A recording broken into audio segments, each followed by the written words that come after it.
Hello everyone, Tactical Lich here, and welcome back to another Total War Warhammer multiplayer online battle. Today we are on the battlefield of Conquest in the quick battle ladder ranked matchmaking multiplayer, where I was trying out this Doomseeker Vanguard deployment build against my opponent. Doomseeker is one of my favorite Dawa units with a very offensive focused stat line there. 54 melee attack, 48 melee defense, solid weapon strength with armor piercing and anti-infantry bonus. They can cleave through enemy chaff and elites alike. The problem is that they don't have much armor, so they're not exactly a defensive unit. And if there is a Dawi build that can make these guys work, it is a Vanguard Rush build. Now, for the army builds here, other than the triple Doomseekers, we have a front line of miners with blasting charges, also Vanguard deployed alongside the Doomseekers.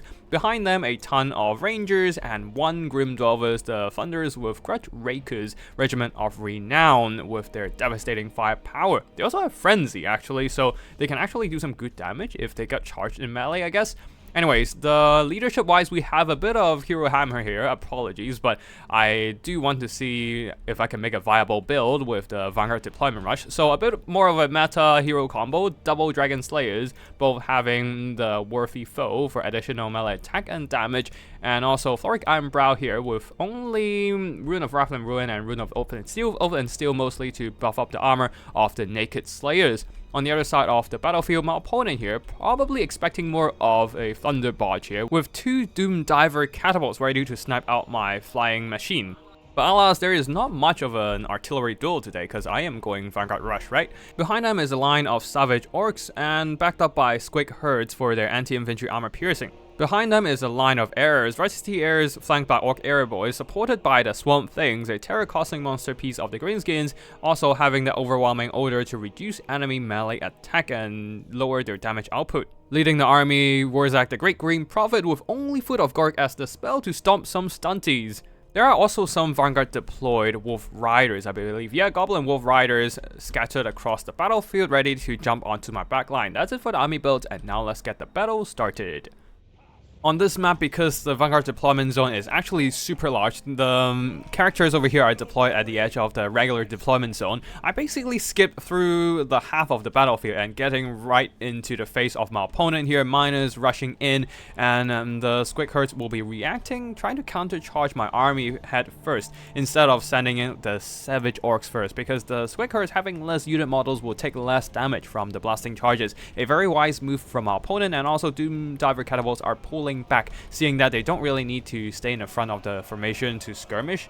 They are just gonna retreat back to the protection behind their front lines. Miners with blasting charges are exploding some of these squigs, but as I said before, they're not doing as much damage as they would against enemy infantry, though I will still have to throw out the explosive charges anyway, since the Squig Herds are occupying my miners with blasting charges, and the miners can't really throw explosives into the incoming Savage Orcs unless they're on the flank and are unoccupied by the Squig Herds. At the back there, these Night Goblin Squig Hoppers just got annihilated by a volley of the Grim Delvers.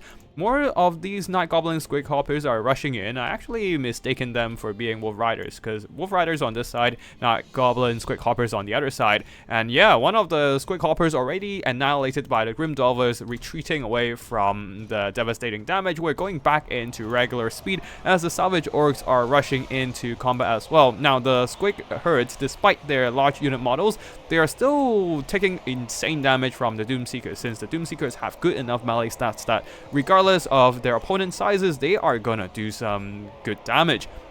Now, Savage Orcs might be more of a problem, since Doomseekers don't really have that armor to tank the non-armor piercing damage, especially when there are the Swamp Things stacked upon them, with the Savage Orcs beating up these Doomseekers over here. But still, Doomseekers doing some really good damage in melee, cleaving apart these poor Savage Orcs and doing some good damage on the Swamp Things as well, putting a dent in their HP bar. Grim Delvers, being a regiment of renown, actually have enough melee stats to hold their own against the Squig Hoppers, especially with the Frenzy at the beginning, doing enough damage to push off the cavalry. Plus, they're in guard mode, so they were able to fire back at the opponents for a bit there. But now, with the Goblin Wolf Raiders also engaging, The sheer numbers of the Greenskin mobility are wearing them down, but Doomseekers are here to reinforce and doing some good damage. A foot of Gork over here, but I managed to dodge them with my Rangers, while my front line are pushing up. The Doomseekers over here managed to push through the enemy lines and are now putting pressure onto the Rusty Airs, though there are indeed multiple units of Orc Airboys putting pressure with a bit of crossfire, and that is the main weakness of Doomseekers, right? They don't have much armor, and they'll be taking pretty significant damage from enemy missiles. Now over here, the Doomseekers, despite fighting monsters, they are still doing what Slayers usually do, taking down large, terrifying threats, and they are doing some good damage. The Swamp Things, despite their regeneration, are down to half health, while the Savage Orcs on the flanks are pushing up, cutting through my Rangers, but they got exploded by a bit of a Rune of Wrath and Ruin earlier. Thoric finally pumping his Dwarfen legs with all his might, getting over to the front line and joining the fight. Though he doesn't really need to do much here, since the double Dragon Slayers are putting pressure on to Wurzak, cutting down this Greenskin Lord. Wurzak is not on his boar mount, so he does not have enough speed to get out of range from these anti-large great axes. One of the Doomseekers now is on the verge of death as they're down to the last bit of their HP and duking it out against Savage Orcs. On the far side there, I was not able to dodge this Foot of Gork and the Rangers took some noticeable damage.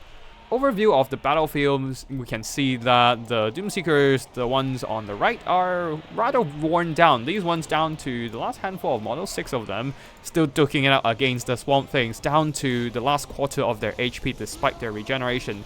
They definitely did some pretty good damage over the course of battle, almost earning back their worth. While the Doomseekers here have been putting the pressure onto the Orc Airboys, pushing them back, and the Dragon Slayers are free to just keep their pressure onto Wurzak and just stick themselves to this Greenskin Lord Snipe. Now over here, the Squig herds are coming back after taking the initial damage. Miners have been pushed back by the Orc Airboys and will be ran down by the Squig herds. Doomseekers here is still duking it out against the Savage Orcs. Despite the Savage Orcs supposed to be a good unit to kill off Doomseekers, with some miners here reinforcing the Doomseekers have good enough splash damage, anti-infantry bonus and all that to just beat down these poor Greenskin troops. Plus, the magic attacks of their chain axes, runic chain axes, can just ignore that physical resistance on the Savage Orcs War Paint. Now on the far side there, Wurzak is probably just gonna die to this one Dragon Slayer, while my opponent very wisely sent out some tattered Goblin Wolf Riders to occupy the Conquest capture point. But right now I'm just putting the pressure onto the rest of the Greenskins army here. Dragon Slayer is trying to juke some shots off the air crossfire. The Orc Airboys, Rusty Airs all focusing him down, but he'll be getting into combat against the Doomdiver catapults and try to shut down this Greenskin artillery and give Thoric Ironbrow some respite from the pinpoint precision tracking missiles of the Greenskin artillery. On the far side, their Rangers managed to return and are now setting up to brace for a charge from the Goblin Wolf Riders. They're probably not going to enjoy this, but still, with 26 melee defense, they can probably hold their own against the Goblin Wolf Riders. Anyways, Doomseekers over here are pushing up, finally dealt with the Savage Orcs on the left flank, and are now putting pressure onto the tattered remains of the Greenskins' right flank and pushing up to the Doomdivers perhaps, while over here, Orc Airboys and the Swamp Things are all going after Thoric Ironbrow. Thoric Ironbrow dropping a Rune of Wrath and Ruin as retaliation, doing some nice damage to the Rusty Airs, though he'll be struggling against the AP damage from the Swamp Things.